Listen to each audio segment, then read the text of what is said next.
Good evening again, everybody. Tonight I've got the story of some people, these ones here, what you see. Many of those young people standing in front of their computers are people from the islands like those I spoke about in Papua New Guinea. All of them were unable to do anything after grade 6, and they'd been told to go home and live with their parents and live the life of a village, but they wanted something else. They wanted education, more education, so that they could have a life and make a living, to look after their own families in the world that they found on the mainland of Papua New Guinea, and the world that they knew was in Australia and in many other parts of the world. A world quite different to their own, but a world that demanded education if they were ever to make their way in it. How did they get there? Well, this is the story. After many years in the islands, and after seeing many primary schools start in the islands, I began to notice that the population was very quickly getting greater, because health services also were in the islands. Children were surviving longer and the population was growing. And as the children grew up into their teens, I was beginning to see a lot of young people around who were not really living the life of the village, but just walking around, sailing around, doing nothing much.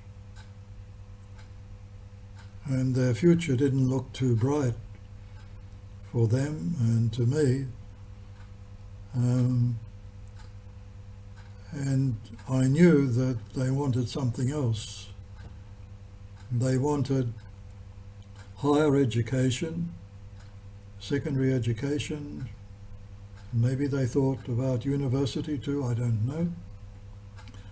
But they were very unsatisfied just to stay home, and they really weren't fitting into life at home.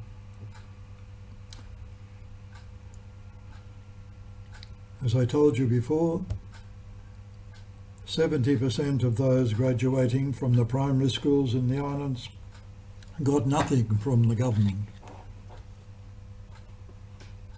Only 30% did. So what to do about it? Well, with a couple of people, a grade 6 teacher and one of the men from the island where I was staying, we tried all sorts of things. We tried distance education. There was a distance education institute in PNG, but we were too far away to make any headway with that. The University of PNG by that time was getting out courses for those who wished to prepare for university, but who, for some reason or other, hadn't gone very far in their education. But that was no good. It was communications were very difficult with the mainland, and it was expensive, and the young people that I was trying to help didn't have much money at all.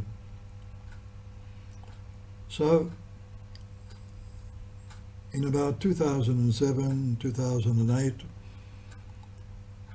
I heard about online education on the internet. So I looked at that and I thought, well, we'll give this a go. So with an old classroom, we set it up, got some donated computers, and got given a small satellite communications dish which we set up on the roof, and we got the internet on that, and we experimented with that. And we found a web school in Ireland. You could log into it or enroll in it over the internet. And it had all the kinds of classes and courses that these young people would want if they wanted to complete their higher education, grade 12. So we started that with 20 students in an old classroom, and after a year or two we graduated to another classroom which was a bit more roomy, and we got some more computers given to us, we got some more students, and by maybe 2012 at the island we had about 100 students, and we were looking at what we might do for all the hundreds of students left on the islands that couldn't come in, because 100 was real as much as we could cope with, perhaps even more. So we decided that we'd put in a Wi-Fi system, a wireless communication system, to the various islands and build a little classroom there in each village so that the students wouldn't have to come to our island but stay in their village. We'd get computers for them and put solar panels on the roofs so that they could log into the same Irish web school that the students on our island were going for their classes.